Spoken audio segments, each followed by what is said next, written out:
Hello student, myself JP Nema and teaching botany, a part of biology since 1987 और मैं NEET level पर बिल्कुल basic से लेकर नीट लेवल तक पढ़ाता हूँ और जिस चैप्टर से मैं शुरुआत कर रहा हूँ वो है सेल। चैप्टर का नाम है सेल, परंतु मैं इस बात को बिल्कुल बेसिक लेवल पे मैंने बोला मैं बताऊंगा, तो सबसे पहले मैं बायोलॉजी शब्द बताना चाहूंगा। बायोलॉजी ये डिफाइन किया जाए तो इसका मतलब है scientific study of life. Life का हम साइंटिफिक लेवल पर, वैज्ञानिक लेवल पर हम स्टडी करते हैं। और अगर मैं ये कहूं कि लाइफ तो जिनमें मिलती है उनको हम लिविंग कहते हैं, या जो लाइफ को डेमो करते हैं, डेमोन्स्ट्रेट करते हैं, वो लिविंग है। और लिविंग की दो बहुत बड़ी कैटेगरी आप अच्छे से जानते हैं, प्लांट्स और एनिमल। तो बायोलॉजी शब्द की बात अगर मैं करता हूं तो फर्स्ट ऑफ ऑल ये ग्रीक वर्ड है, ग्रीक वर्ड से ओरिजिनेट हुआ है। और बायोस का मतलब ये होता है लाइफ और लॉगस का मतलब है स्टडी। तो सीधा सीधा study of life, study about the living being and their activities, their biological performances. Now, term biology, it was given by Treviranus and Lamarck independently in 1802. ये बायोलॉजी शब्द का मैंने केवल आपको इंट्रोडक्शन दिया है। अब मैं आता हूं बायोलॉजी की ब्रांचेस पर। अगर मैं बायोलॉजी की ब्रांच की बात करूं, मैं पहले ही कह चुका हूं कि लाइफ की अगर मैं दो बोले जो बड़ी तरह से डेमो करते हैं, जिनको हम देख भी सकते हैं, प्लांट्स और एनिमल।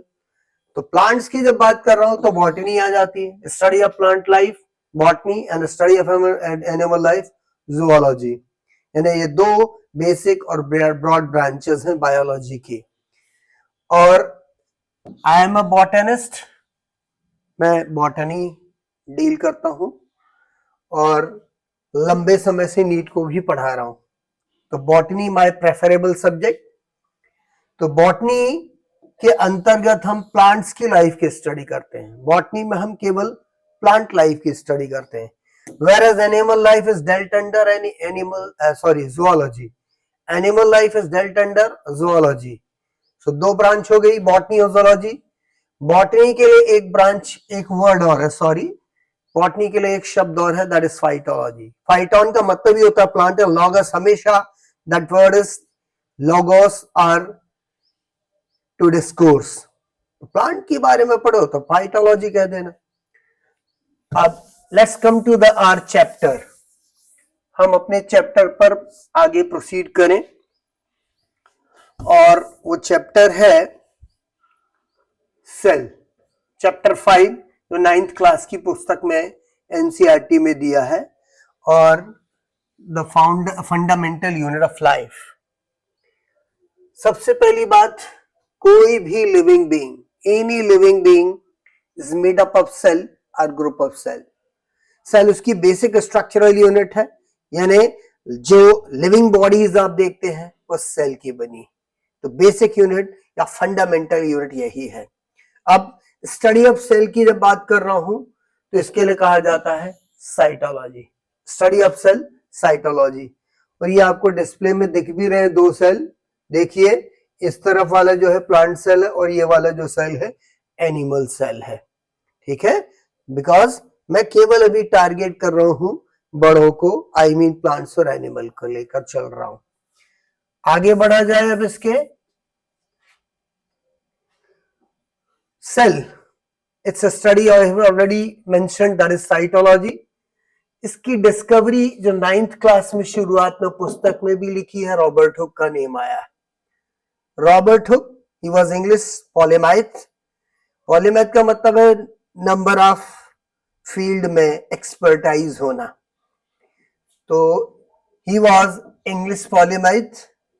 और इन्होंने क्या किया था, कॉर्क लिया था। कॉर्क प्लांट का प्रोडक्ट है, कॉर्क प्लांट से ही मिलता है। कॉर्क एक प्लांट है का प्रोडक्ट है, और कॉर्क प्लांट का नाम है क्योरकस सुबेर। जिस प्लांट से मिलता है उसका मैं साइंटिफिक नेम लिख दे रहा हूं, वो है क्यूरिकस सुबेर, इस प्लांट से मिलता है।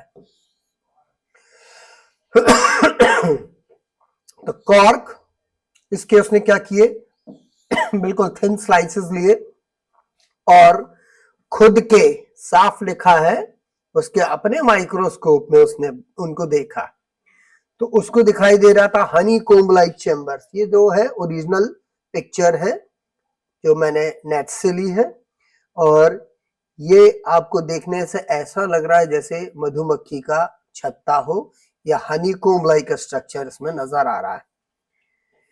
तो जब रॉबर्ट हुक ने सेल को थिन सेक्शंस को माइक्रोस्कोप में देखा तो उसको हनी कोम्ब लाइक स्ट्रक्चर दिखाई दिया। तो दिमाग में उसके एक शब्द आया,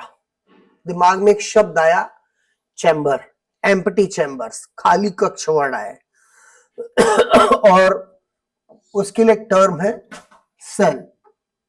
सेल जो कि एक लैटिन वर्ड से डेराइव्ड हुआ है और वो वर्ड है सेला और सेलुला।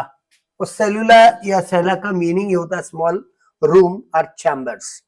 दीज चैम्बर्स आर एम्प्टी, क्योंकि ये कॉर्क डेड होता है, कॉर्क डेड पार्ट है। कॉर्क कैसा पार्ट है? डेड पार्ट है। तो रॉबर्ट हुक ने जो भी देखा था उसके लिए टर्म सेल भी दिया था और 1965 में ये सारा काम किया।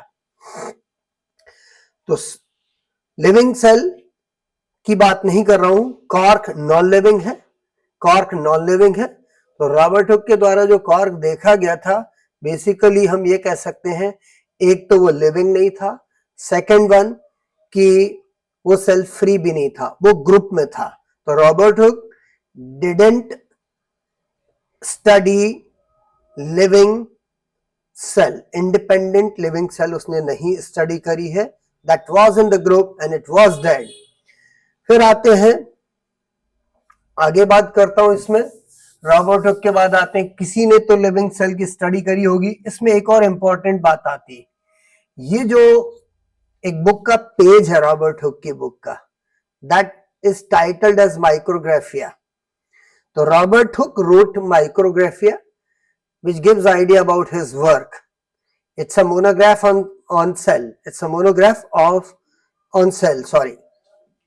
Now come to the next one. हम आगे बढ़े। अब आते हैं Antonie van Leeuwenhoek, who was Dutch. Leeuwenhoek was Dutch. ये दिख रहे हैं, प्यारे प्यारे नजर आ रहे हैं। इन्होंने, जिन्हें कि हम कहते हैं माइक्रोब्स का डिस्कवरर, इसीलिए फादर ऑफ माइक्रोबायोलॉजी भी कहा गया है।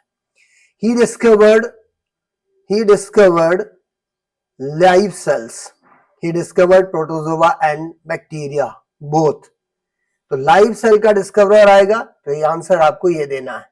And he was Dutch microscopist. कहा का था? डच माइक्रोस्कोपिस्ट था बच्चा है। Let's see, let's move ahead, इसके आगे बढ़े अब हम। Thank you.